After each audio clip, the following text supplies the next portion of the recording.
Good evening, ladies and gentlemen. Welcome to tonight's edition of HR Learning Mentorship Series. Today we'll be talking about a very, very important topic, very fascinating topic. We'll be looking at salary benchmarking and associated matters. And our facilitator for today is by name Ademola Awotuishe. Ademola Awotuishe. This is someone I've had the privilege and honor of knowing for at least more than over 5 to 6 years now. And I must confess that is a thoroughbred professional in the area of compensation and benefits. I'll just mention some of the organizations and functions he has worked in the past so that we may better get acquainted with him. All right. First and foremost, Ademola is certified. Is a member of the Human Resource Certification Institute, HRCI. Okay, in the past, he worked for about 30 years with the workforce group in various capacities. For example, compliance unit. He worked as HR analyst. He also worked as compensation and benefit analyst. He also worked with Ikeja Electric for almost 4 years, where he served in the capacity of compensation and benefit.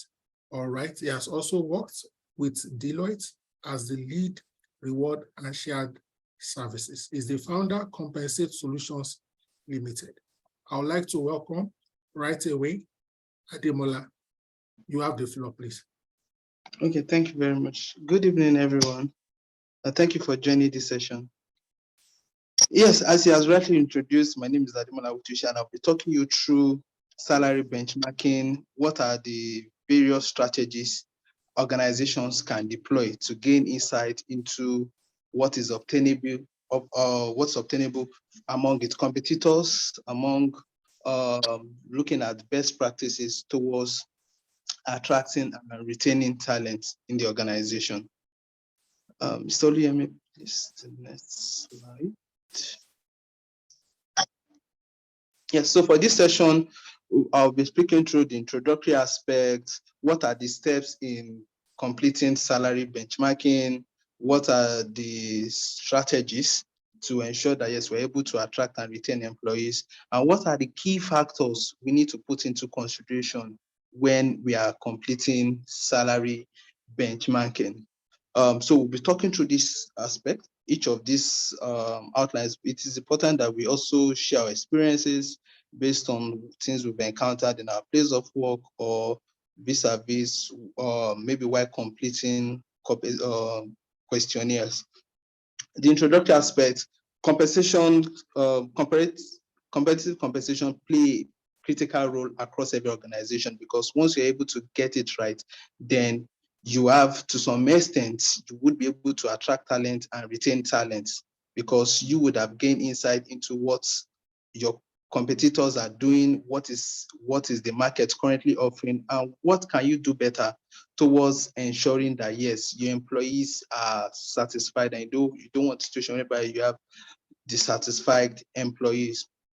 Yeah, it's also up you to ability to know how to design your total reward program, guides you on, okay, identify your gaps. What can you do differently? Are there certain ways, certain items you need to pay close attention to, either through your attrition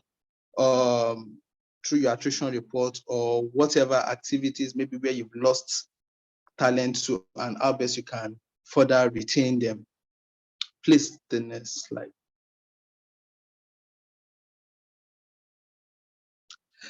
Now, speaking to what compensation benchmarking entails, it's a process that involves evaluating organization compensation process and comparing them to external data or external market data. So for instance, if you are within the commercial bank, that is the tier 1 banks, looking at a GTB, a First Bank, and the rest. So you try to gain insight into what is obtainable if you currently work in a GT bank, what is obtainable in First Bank, to see how best you can attract talent and how best you can improve your process. And it's also worthy to mention that compensation benchmarking is not just about comparing salaries like for like. No. Aside salaries, you are looking at the monetary aspect. Salary is the monetary aspect, but you're also looking into the non-monetary aspect. Non-monetary aspect could be what is the organization approach to employee well-being, employee work-life balance, employee access to certain financial or non-financial benefits to ensure that, yes, employees are satisfied on the job.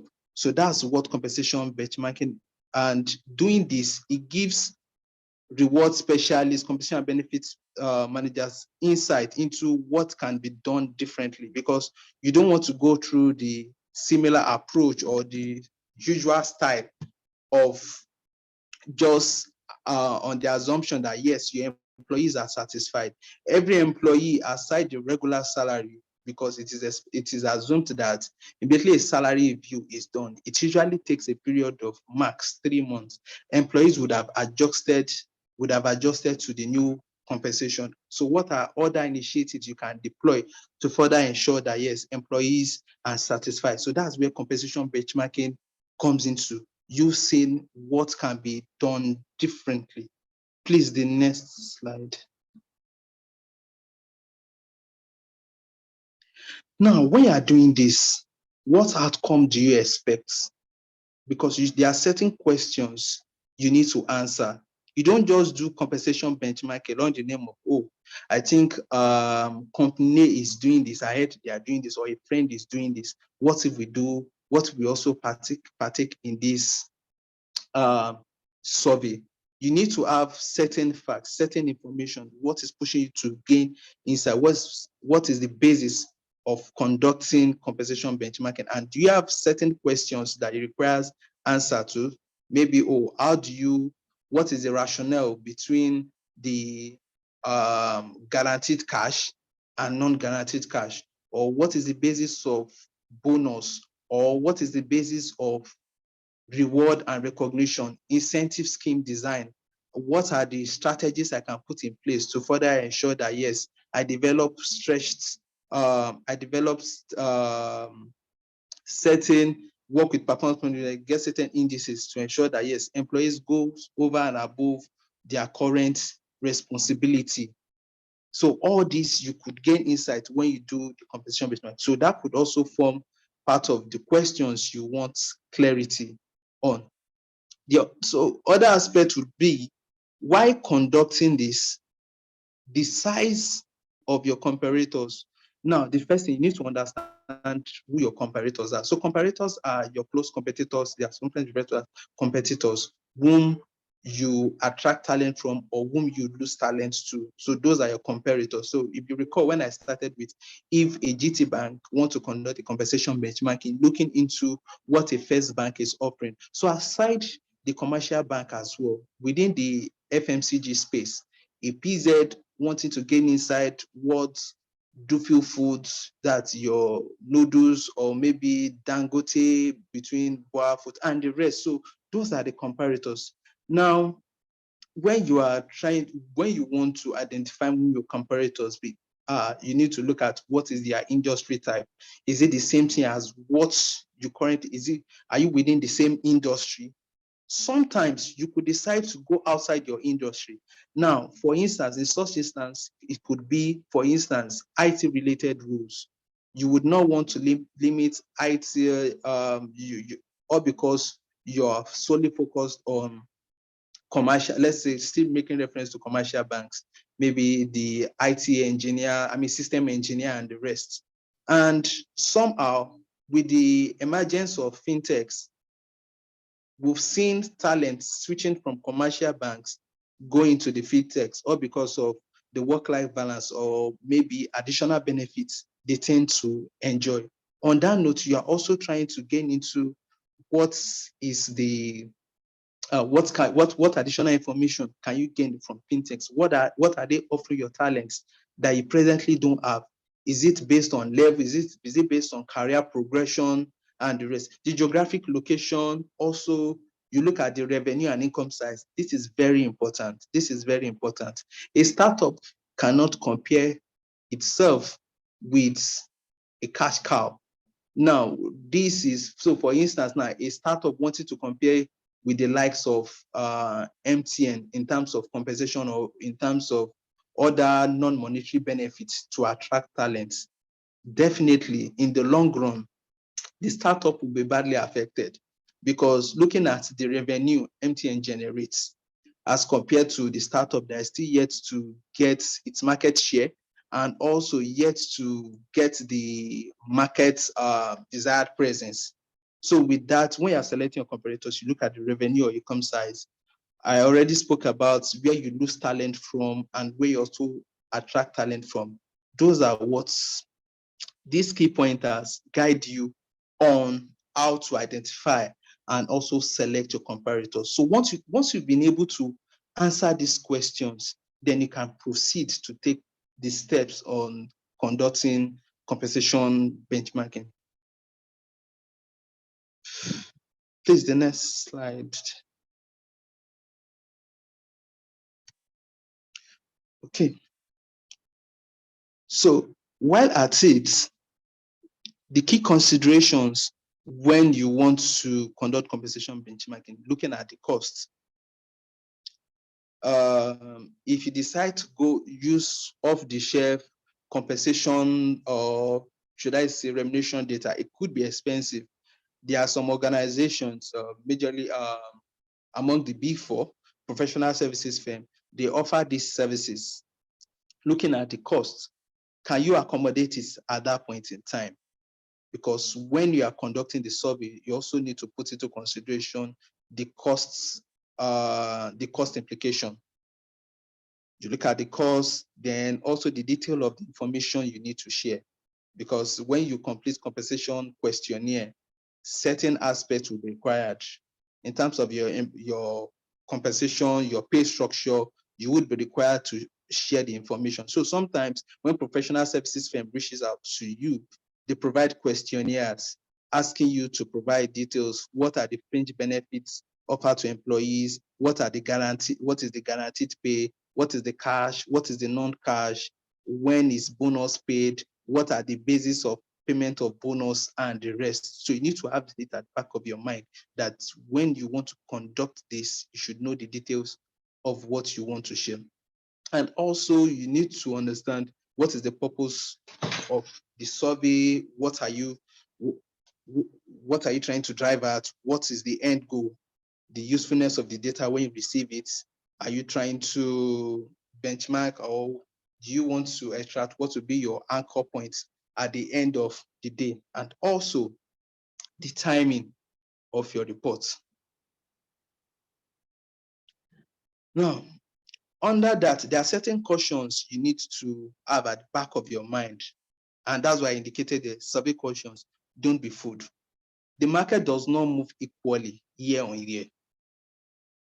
What this means is you should not expect that after conducting a compensation survey this year, looking at your comparators, maybe when you compare your targeted comparators and maybe at certain grade level, you're at 50th percentile, you are 75th percentile. I'll explain that in details much later, but that does not necessarily mean that subsequent year or maybe for a particular grade level, it increased at a certain percent. Let's say when you look at the trend analysis between 2020 to 2021, it was such like a 15% increase or less than that. And you expect that in 2022, the increase, it would also change like that. It is important that for every year, there are different factors that would inform organizations reacting to change. So for instance, it could be due to projected costs or sometimes political, within the political space could also have impact on compensation. It could be high inflation, lot of factors could affect the data. So it would be wrong to just assume that, yes, the market moves equally year on year. You also need to be cautious of choosing your comparator groups. I already explained that, because if you select wrong comparators, it's definitely going to affect your data. I cited an example. You wanted to compare a startup, compare itself to MTN, or is let's say a medium-sized organization wanted to compare itself with oil servicing companies or with the likes of Shell, Chevron, and the rest, you might not be able to match them based on the cash or the guaranteed cash. It could be gratuity, it could be conditions of service, certain benefits employees would enjoy after exiting. Also note that the biggest company does not necessarily pay the most. Okay. And that's, I think everybody already knows that. You might assume that, oh, you are going to this organization, you would expect bigger pay based on the popularity and market visibility. You'll be shocked that what you'll be offered. Okay, so when you receive compensation reports, you need to know who are the participants, what is the definition of remuneration component, have jumped the match accurately, data validation, interpretation, analysis of results, then scrutinize the result. So I try to put this in the sense that, so when you receive a report, so this I'm speaking to, if you've gotten a report after a survey has been completed, you've completed certain questionnaire, maybe at the point of filling the questionnaires, part of the agreement was that at the end of the compensation benchmarking, you want a copy of the report to see how best you are how far off you are from the market, or how close you are in the market. So, but when you receive such report as well, it's important that you analyze, you scrutinize the results. You don't just take whatever you have the hook, line, and sinker, because whatever you do would have financial implication on the business.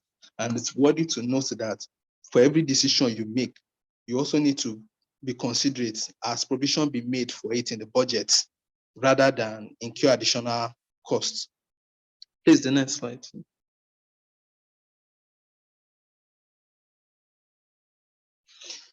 Okay, now, should you decide to conduct salary benchmarking, we've spoken about you identifying your comparators, you knowing what is obtainable, you've identified them, you already know what you are looking out for. This phase is essential. Now, the first stage is the planning phase. Hello, can you all hear me? We can hear you loud and clear. Please proceed. Yes, so we are in the planning phase. This stage is the is sometimes referred to as the initiation stage or the first stage, because you need to identify the roles. Now, let me also mention this. Different organizations have certain pay structures. For instance, considering now we are in the war for talent, whereby now the 2 years years of experience, or the 2 years stay in an organization. I was speaking to someone saying that it's now equivalent to having spent 5 years in the organization. So because of that, every organization are now looking at, okay, what if we have different pay structure to ensure that, yes, we are able to attract and retain the talents. There are certain roles that every organization, so you have critical roles that you cannot afford to lose employees that fall into this role, because once they exit, they are difficult to fill roles, and once they exit, there are financial implications. So because of that, you already know that, well, if I design my pay structure to that way, you already make the pay structure, okay, this will be my anchor point when you compare to the market. That's when you are looking at specific job roles within your organization. Also, it could be looking at grade levels. So for instance, now, if I were to compare salary between, let's still use the same scenario, commercial bank. Now, emphasis on commercial bank because it's highly regulated by CBN. So for instance, the entry level, I don't know if you have noticed, I'm sure most of us have noticed, the difference in salary between the tier 1 banks, they are minimal. I mean, it's not a wide increase or a wide difference in salary. So if a GT Bank is offering entry level 100,000, Check First Bank, maybe they're offering 100,500. Other one is offering 101,000.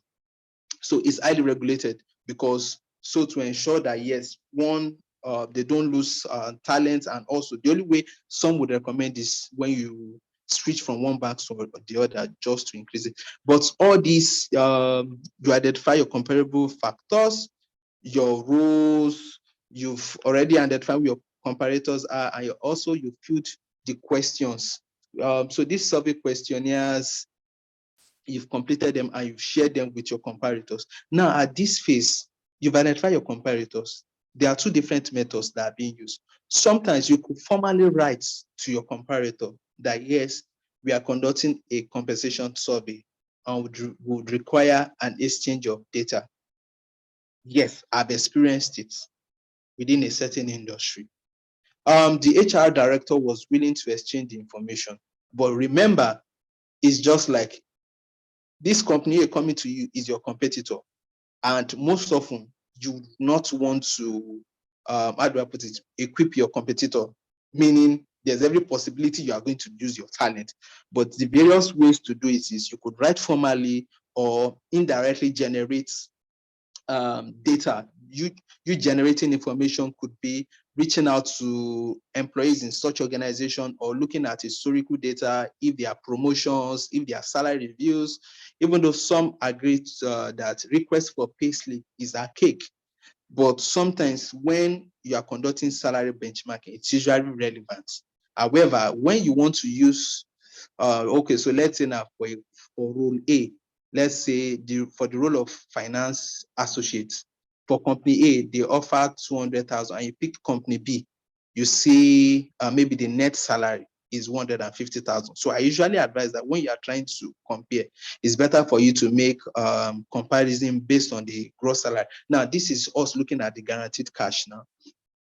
So it's usually better to compare salaries using the gross salary rather than the net salary, because the net salary is subject to other deductions outside the control of the employee. The employee could be indebted to the company. There could be sanctions that will require regular deductions. There could be cooperative contributions and the rest. So in such instance, you make a decision with the gross. However, if you just pick the information, maybe someone tells you that, oh, for this role, it is offering 100,000. I pick it hook, line, and say, oh, they said that role, they're offering 100,000. Whereas the actual net salary for the role could be 150,000. However, but due to the deductions to the employee, so that's where job matching comes in.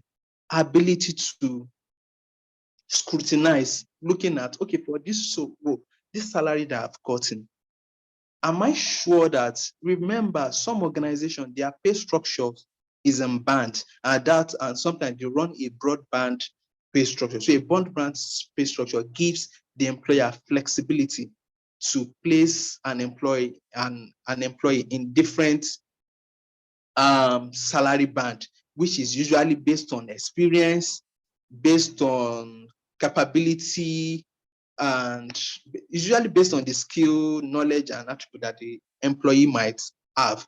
But you should know that that's where job matching, you should be able to know that when you receive such salary information, you appropriately match them to ensure that, yes, okay, if I'm picking the salary of say certain grade, let's say an officer, that is based on the data I've received, I should be able to match it to what is obtainable or to relate it back to the grade level in my organization. Some, their grade nomenclature, their grading, there are different nomenclatures. Some could, rather than use the traditional, let's have analyst 1, analyst 2, analyst 3, while some could go for officer, senior officer, and the rest. You need to gain full understanding. So when you're receiving the information, gain insight into, okay, this salary information you've provided, is it the same thing with what we have? Sometimes looking at the years of experience, an analyst in some organization could be equivalent to an assistant manager. And whereas in your organization, oh, maybe analyst is the first grade level, that's grade level 1. When you are comparing such information, it's definitely going to distort your salary information. And should you decide to make decision with it, it's going to definitely distort your report. You have understanding of respective job description, reporting line. It's also important to understand the level of responsibility for each grade level. Yes, so I've spoken to, I think I've dealt with this job matching. Now, the next step is data collection. Looking at, you've gotten the data from your comparators, and also you've gained market intelligence. So market intelligence could be, if you are winning this within the industry, you could, let's say during conferences, you could meet friends who are in other organizations on, oh, in this organization, they've just done salary review and the increase is based on 50% on the total cost of employment, 50% on the gross salary. So all those insights would also, you can also compare it to the information you've gotten. Also note that when your comparators are sending you their information, at least based on experience, it is usually based on, they usually send the information, they usually send the average salary. As I've said earlier, you would not want to equip your competitors to your competitor whereby they are presenting, so you don't lose your talent. So with that, you scrutinize the report, testing it to look at okay, using your salary as the base salary and compare, and at the end of the day, to know what percentage you fall into within the market. And this is also not solely focused on, so you have a lot of comparators and you could have up to 4. Put into consideration where you lose talent from, where you lose talent, where your employees have gone to, and you can also scrutinize the pay slip you've received in the past, the offer letters or the promotion letters you have received in the past, just to analyze it. So once you are through with that, you analyze the data, you understand the salary range and the percentile. And also, before we get to the percentile as well, even before we get to this stage, you should have a compensation philosophy.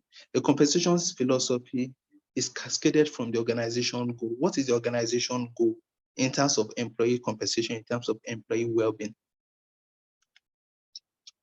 So in such instance, it depends on the approach, how the organization want to be perceived in the market. Do we want to lead the market? Do we want to match, or do we want to be at par?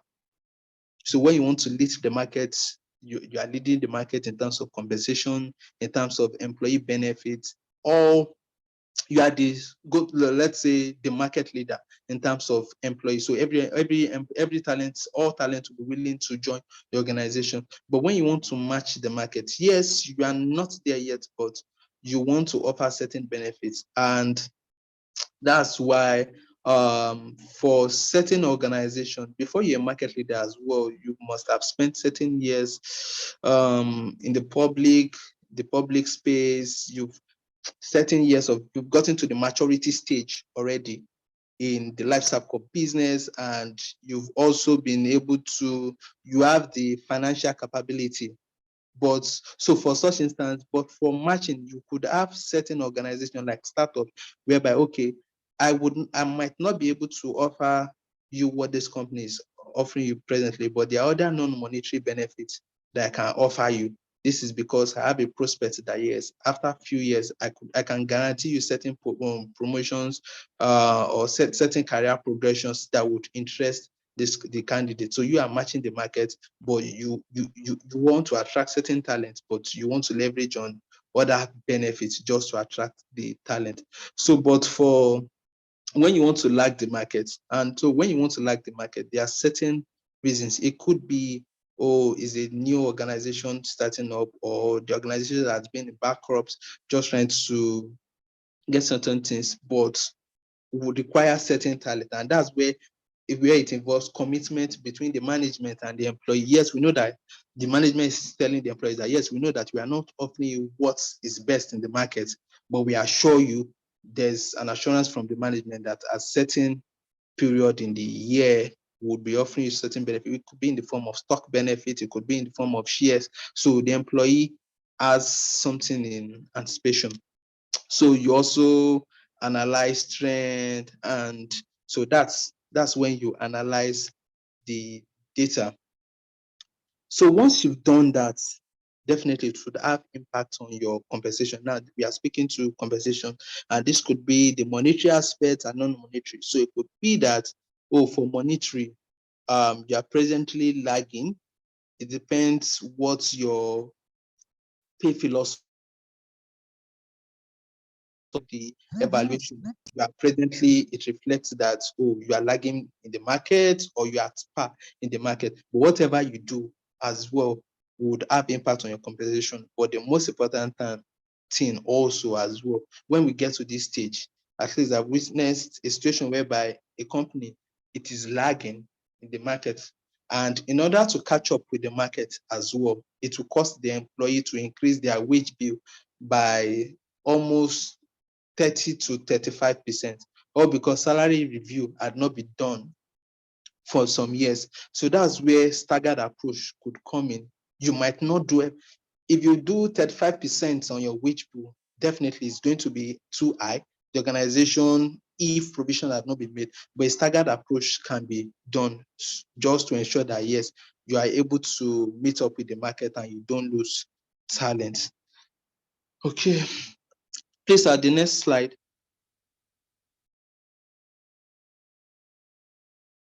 Okay, I think I've spoke briefly on this one, but for you to conduct your survey as well, or to complete your survey, you need to complete how to collate data. Data is essential. You need to know how to collect data, how you can interpret the data. The first point would be looking at published surveys. So published surveys, you would see a KPMG rollout report. Oh, this is based on, let's say, the oil and gas industry. These are the current short-term incentives. These are the long-term incentives. These are the bonus. This is just giving you an insight on the changes that the projected change to occur in the year. So sometimes when you fill those questionnaires as well, you are asked, do you intend to complete salary review this year? Do you intend to do promotions? What are the benefits? So you could pick all those reports as well. So you look at the report, understand the trend, gain insight on what will be relevant to your organization. You could also participate in customized survey, that is reaching out to professional services firm to conduct surveys for you, because looking at the level of completing survey is time consuming, and also you want your data to be authentic. It's essential that, yes, integrity of data. You don't want to analyze reports based on data that is not relevant at any point in time. So you're trying to do that to ensure that, yes, to take care of the stress, you can engage in the services of organizations that offer. We have MESA, we have KPMG, we have some organizations in Nigeria. We also have international organizations as well that conduct such survey. You can also conduct your survey yourself. This is leveraging with your expertise and also looking at the data you've gathered over the years. For instance, maybe through offer letters, through promotion letters from your competitors, or maybe through the letter you've formally written to them on the need to exchange salary information. You could get that. Then networking as well. Or if you have a friend in another organization, no, I need this data. How is it going to work? Yeah. So data requests, I already spoke on this. You can request data directly from them. Then you do your research. Sometimes this salary.com or so, sometimes they give you average salary for a particular role, or what is the average salary for a system engineer, what is the average salary for finance officer. So you get such information as well. Yeah, so that's how you collate data. Please, the next slide.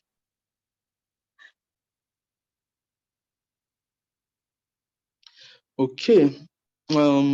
So I think I already mentioned this as well.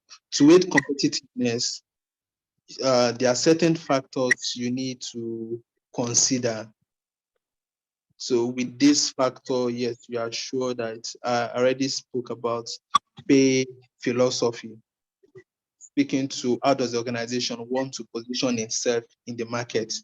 Every organization, you need to have an approach. You can't just, what is your approach? Considering the war for talent, do you want to lead the market that every talent is willing for every interview, or once you put up an advert, talents are willing to join your organization and they know that yes, you're able to match the market based on their skills and competency. So you need to have your pay philosophy. All right, so then thereafter, what is it, at what percentile? Do you want to be at 75th percentile? Should that be your anchor level and the rest? So it's essential that you also have a unique 75 percentile. A certain percentile depends on your financial capability. So if you want to lead maybe from 75 percentile, 90 percentile, but I can tell you that for those organizations that fall into that category. So for instance, I heard that a certain telecommunication company is the one leading the market, and that one could attest to due to the revenue they get from data services and the rest. Or you want to be the median at 50th percentile, whatever approach. However, considering that access to data, now that's what speaks to aging data, because different, if usually organizations complete survey in the beginning of the year, and sometimes based on their financial year. Every organizations have when their financial year takes place. That's where mostly when you're completing budgets, if you engage with your finance team, they would ask you, okay, what is the projected increase? What is the projected increase on the wage bill? So you could say, okay, maybe if we do 15, if we do 20% and the rest. However, based on the last survey you've done, oh, maybe all it requires is looking at the percentage in which you are in the market, just 10%, you could project, oh, let's do 15% increase. So with that, the data you are using is outdated. If the last time you completed the survey was in January and you are presently in October, because different things could have happened in other organizations as well, maybe after some years. So that's when aging data comes in, you postulating on what are the likely, what would be the projected rates to be used for your increase. And this is also allowable.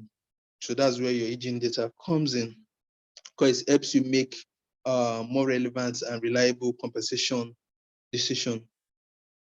Okay. Please, the next slide.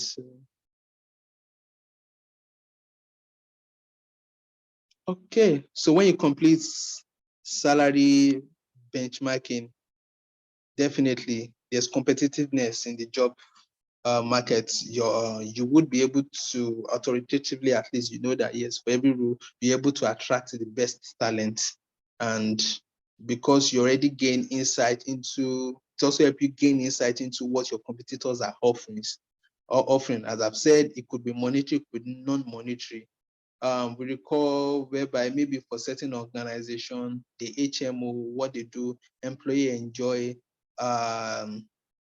maybe gym, and you did not negotiate that with your HMO at the time of point of setup. So you could also introduce that, or maybe employees have in-house doctors, in-house psychologists to engage with to improve their well-being.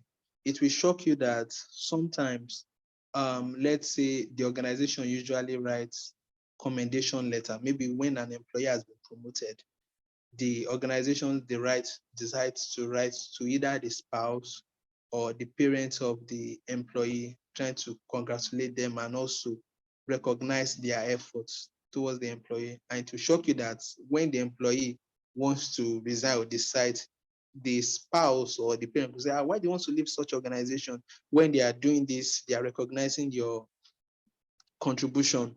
So all those soft things could also aid talent retention, talent attraction and retention, because all those the little things could make a difference. And it also helps you gain insight, design fair and equitable compensation plan. This is essential. It is important that, yes, your pay structure, or every employee are treated fairly, although difference could be in terms of skill set, but you don't want a situation whereby an employee is disgruntled due to pay inequity, or because based on the same contribution is making it to the organization and is unfairly remunerated. That's why I started, I recall I mentioned whereby in an organization, there are different pay structures, pay structure for critical talent, and all because of if such employee exits, they are difficult to fill. So you offer them a different pay structure, maybe down at 75%, and other regular rules, you just leave it at 50th percentile just to match the market. Employees will feel disgruntled that, oh, why is this person earning more than me? And the rest. So it also helps you gain insight into industry norms and best practices. Please, the next slide.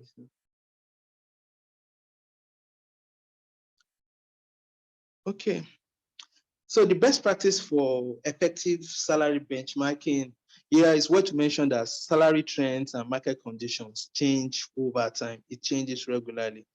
So if you complete a salary survey this year, you gain the data you collect this year might not necessarily be the same next year.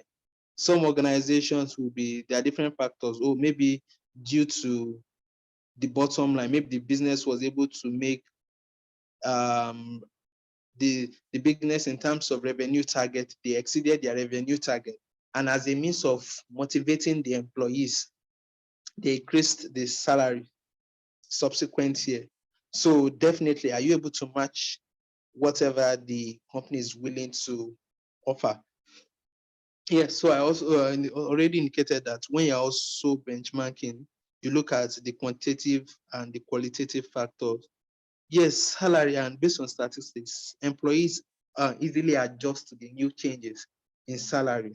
So what do you need to do differently? It means that you need to recognize other non-monetary factors to ensure that, yes, you are able to retain and attract your talents. You ensure confidentiality of whatever salary information you receive. You do not abuse privileges, even while, based on experience as well, when I conduct complete HR audits, when you have access to certain payroll information, it is not, the data in it is not used for other purposes as well. So we also need to ensure confidentiality for every salary data we receive. Okay, so please, the next slide.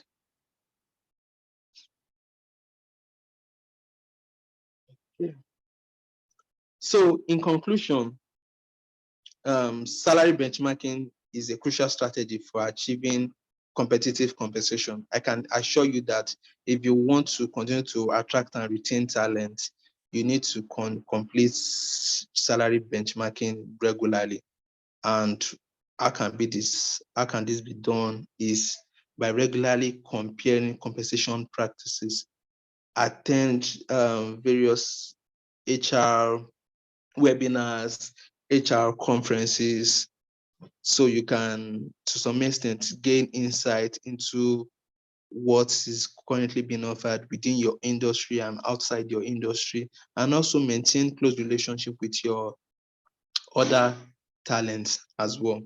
Then it's expected that you regularly review and adjust compensation plans based on benchmarking results. If company A is offering their employees short-term incentive, you can also introduce it. If there are long-term incentives, you can also introduce it.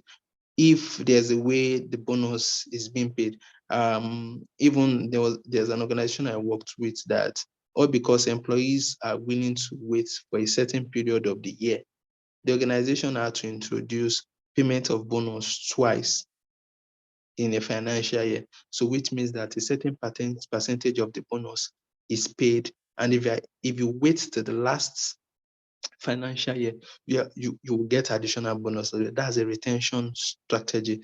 So it means that you need to regularly review and adjust your compensation plan. You will also use the data you've gotten to identify gaps. identify ways you can further improve your organization, because it's the employees we are talking about, and employees want to be recognized. Yes, speaking to recognition as well. Let's do things to ensure that yes, employees are actually recognized, employees are not disgruntled, and definitely if employees are satisfied, they will be able to attract that top talent and also offer them the best. Okay. Yes, so it helps create a positive work environment, I guess. Yeah, so that's the conclusion. What I would say majorly is for every compensation strategy that we have, it is essential that accuracy of data is important. You don't want to have a data that is unreliable, that would affect your organization. Thank you very much, Mr. Lou. Thank you everyone for the Okay, so we'll be able to quickly take a few comments. Okay, while we wait for comments, questions, and clarification, Demola, please send me your details. You can type it out either via chat or via WhatsApp so that I can copy it and put it on the slide. People have reached out to me that they will need your details. So please can type them in the chat box here. I'll copy it or send it to me via WhatsApp. People are also asking Ademola that are there Nigerian indigenous companies who can provide this kind of technical service to organizations. All right, so you can provide that information in the chat box. I'll also copy it out or via WhatsApp or both method. I can already see Amodu Damilola. I don't know if it's a question or a comment, but please, I've given you the ability to unmute and make your comment. Damilola, you have the floor, please. Good evening. Okay. Good evening, sir. Thank you very much.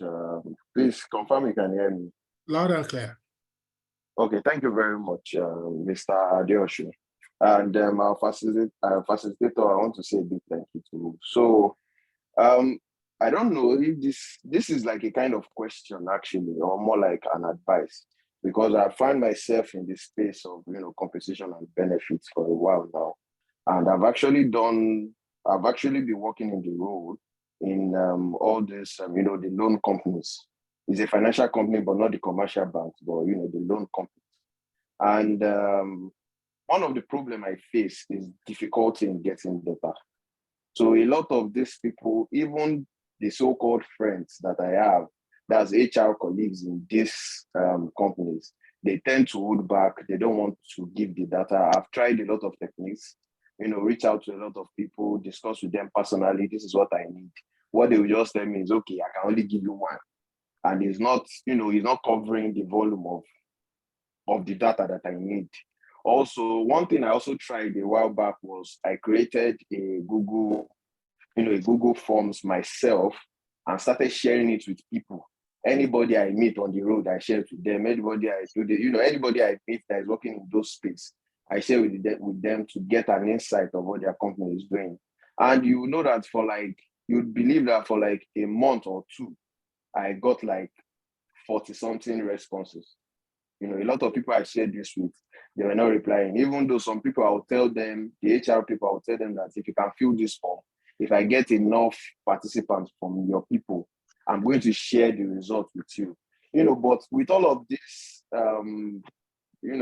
strategies being put into getting this data, and at the same time, I shared with my organization that maybe we can go through the route of KPMG, but most of the times, organizations don't want to spend that kind of money. They'll be like, that's why we employed you, So that was not just an option for me. So I don't know, is there anything any advice you have for me, maybe another strategy that I can use to get this data, that it can be enough for me to make a conclusive decision or make a conclusive analysis to inform my decision?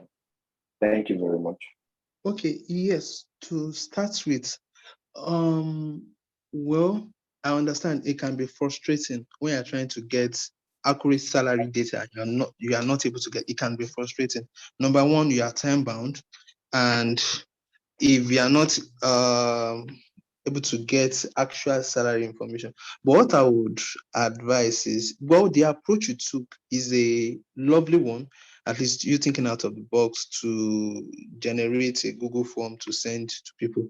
The good approach, but also it requires mention to you that accuracy of data, even though everybody is responding, but how accurate is the data? Because if you leverage the information, if you want to stick to the information you've gotten there, and if it's inaccurate, it could affect your salary information. But notwithstanding, what I would advise would be, over the years, have you identified your comparators?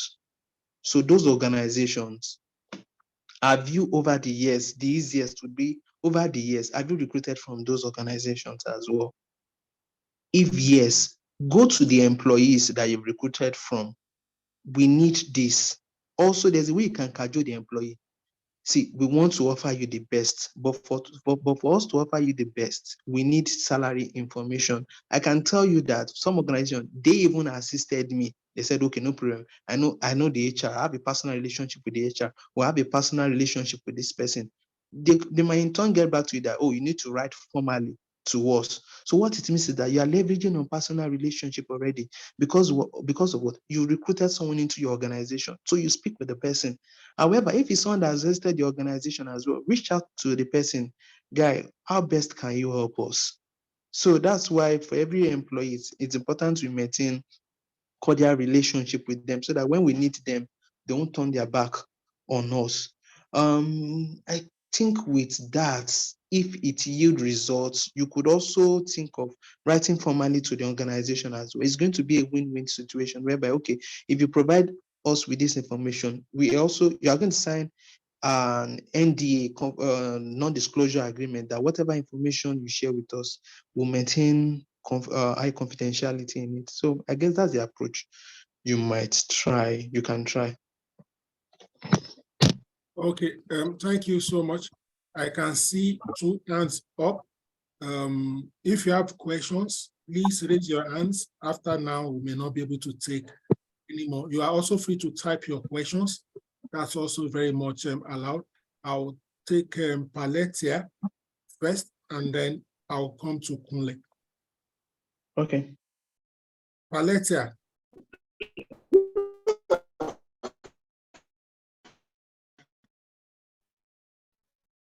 Paletia, are you with us? Okay, maybe she's having network challenges. So let's. Good evening. Your network is Good bad. evening. Good evening. Please go ahead with your question. Good evening. Can you hear me, please?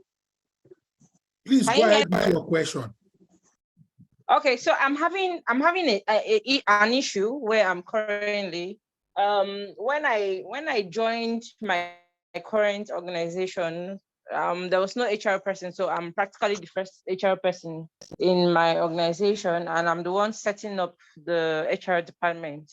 Now, when I got there, I noticed there was this issue, there was this problem among staff. Their salaries were not structured. They don't have a salary structure. So you see some staff who are on the same level earning different salaries and issues like that. And it made a lot of staff to be disgruntled. Some were grumbling, some didn't want to work, a lot of issues like that. So in order to solve that particular issue, I tried to come up with a salary structure.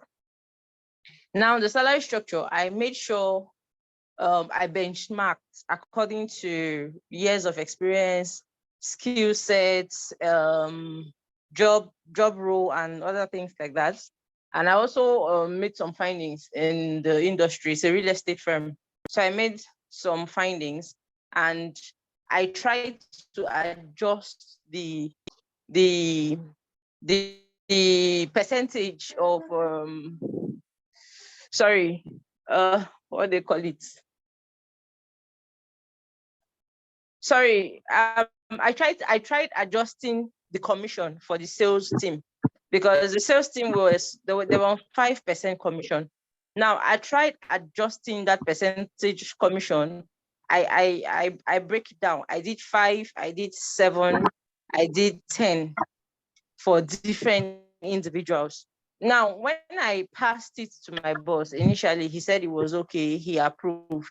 But when it came to payment, when he was supposed to pay, he suddenly said that he can't pay that amount of money to staff who are unproductive and issues like that. Now, we pushed that away because he didn't want it. So I killed it. I just left it in the fire where it is. Then we tried bringing in a BDM. Now, bringing in a BDM, he wanted to bring in a BDM on 250,000. Meanwhile, the current general manager we have is currently on 180,000. And you're bringing in a BDM for 250,000. That caused issues in the office. He didn't even know that was the main problem. So somehow, I don't know how it happened and died off. They didn't bring in a BDM again, but I knew it was because of the salary. How can a BDM become? So that was, my boss didn't know about it. Now that we have come back to that same place right now, because we've had about 4 staff. 4 staff have left between January and this month. We've lost 4 staff. They've resigned. They didn't tell other people what the problem was, but I had a one-on-one conversation with them during the exit interview, and I got to realize that the salary was one of the problems. Now we are trying to bring in marketing executives, and we are trying to bring in business development managers. I've been on this recruitment process for 3 weeks now, and I've not so much as gotten one suitable candidate. Why? The pay. So my problem now is, am I going to increase the pay for these persons? Meanwhile, the ones that are already in the system are earning almost the same or below or lower. How am I going to get to talk to my boss? Because if we are bringing in new people, we have to set that structure such that the people who are already in the system will be upgraded to that structure, and then the people who are coming in will meet that structure. But the problem now is how to get him to sit down and let's discuss it and agree and get it implemented. That is the biggest challenge I'm having right now. Okay. Because I need to fill those roles as soon as possible, but the pay is the problem. Thank you so much. You have used up the time for both the question and the answer. Sorry. Okay. I'm sorry. Yes. So from what okay, to start with, the pay structure you designed, did you use any data, or you just picked random figures as an assumption to bring, this should be the amount, this should be the base salary for this grade level? I used data for it. I used data. I used industry standard, and I used skill sets. I used years of experience. So that means if you used that, a situation whereby a BDM, as you've mentioned, is currently on 180, and the line reports, there's a plan to offer the line reports 250,000. So that means is either the BDM is placed on a wrong grade structure, and the next question will be, has a job evaluation been done to even determine the actual grade level for the BDM? Because once you complete certain, for instance, if the job evaluation had been done, and that's what would also inform what the pay structure will look like, is outcome of the salary benchmarking that would also guide you on the outcome points on what should be the status for the organization. Yes, you already said you've done salary benchmarking. If that's the case, there's every possibility that how is your pay structure like? So what I would recommend is, I have a feeling that maybe management were not carried along. That was why when it was recommended, they pushed back. So that's a lesson. Sometimes you are forgetting that you are dealing with compensation. and everything relating to compensation would have impacts on the bottom line. So usually I would recommend that you carry management, most especially the CFO. If the CFO does not agree with whatever you are doing, I can tell you that when you present it to the board, when you present to the management team, it will be knocked off. What I would recommend is that it is better you Okay, the problem now is we actually do not have a board. but you have a We management team. actually do not have a board. So it's just the management team is just the sales manager, the HR manager, and the general manager, then my boss. So at the end of the day, he makes the final decisions. Now, I carried him along when I was benchmarking the salaries and doing the pay structure, grading system and all whatnot. I carried him along and he approved. So when it came to payments, that was where the problem started. So So for just to put in, considering the time, we can take this off. Maybe I'll reach out to study on our best so we can give other people time to ask their question. I think there's more to it, rather than since you had an initial agreement with all parties, and at the end of the day, again, they are pulling out. So there's more to it. So let's just save time. okay, so we can just drop my phone number, or should I reach out to you? Yes, you can reach out to me, please. It's fine. All right, fine, thank you. Okay, we take Mr. Kunle Fatai. All right, thank you very much. I'm going to make this really brief. I would have loved to also talk about the type of that.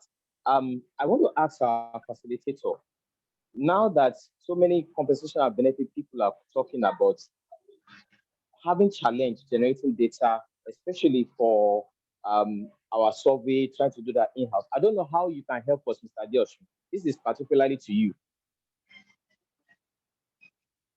Salary survey, and we are plenty here. How can you help us? Should we all drop our number and see how you can help us coordinate this, and then we can share this within ourselves?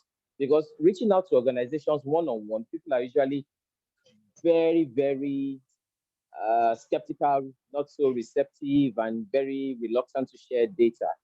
But right now, we have people who are willing, and you can help us say, okay, however you want us to do, should we drop numbers? Should we create a WhatsApp group where we can all talk about this and then share data within ourselves and then do something? This is just my small thinkable contribution, sir. Thank you very much, sir. Okay. I don't know if our facilitator would like to respond to that. Yes. Go ahead, okay. Sir. Okay, well, I think I quite agree with Mr. Fatai, because I can assure you that getting salary information is difficult, and people only trust there are certain parties you'll be willing to share, but also sharing it's possible. It's just to create a questionnaire or more or less like a form that will be shared to certain levels within organization, so that you're also looking at confidentiality as well. You don't want salary information whereby it's going to affect the organization. But I think I agree. A data gathering, either using Google Form or any secured means, SurveyMonkey, to ensure that yes, every participant, there's protection and they have access to the right information. Okay. Thank you so much, Mr. Ademola Awotuishi. As we wrap up in the next few minutes, you are just going to be sharing with us your closing thoughts. I'd like to give the live audience the privilege, if there is any topic, especially around compensation and benefits, you would like us to handle, please drop on the chat box. Mr. Ademola will be willing to come back again very soon. So you can just type your question in the chat box and reach out to us, okay, via the Zoom chat. You can also send to me via WhatsApp. My numbers are available. At this point, we'd like to take the closing remarks, comments from Mr. Ademola Awotuishi. Thank you so much. You are extremely resilient very few individuals who have their laptops crash seconds into a webinar, and they will still have the presence of mind to carry on. Thank you so much, Ademola. Thank you. Thank you very much, Solomon. Thank you for the opportunity. And also just to reiterate, I apologize for joining late, but my system just crashed and I've been using it all day. But sometimes things happen unplanned. And also thank you for the participants, for those that have asked their questions. And also we're able to rub mind and see how best we can further improve ourselves. If you need any, if there are any other questions you might want to ask, I'm open to answering them. Thank you, and then enjoy the rest of the night, everyone. Thank you to the leadership as well. All right, so I'll hang on for a few minutes, trying to wait for your topics that you would like us to get facilitators to handle. I also dropped information on how to join HR mentorship for those that are not yet members. I also dropped the YouTube link for those who like to rewatch tonight's session or watch any of the 125 sessions we have done so far. So I'll be on the call for 5 more minutes. Okay, thank you.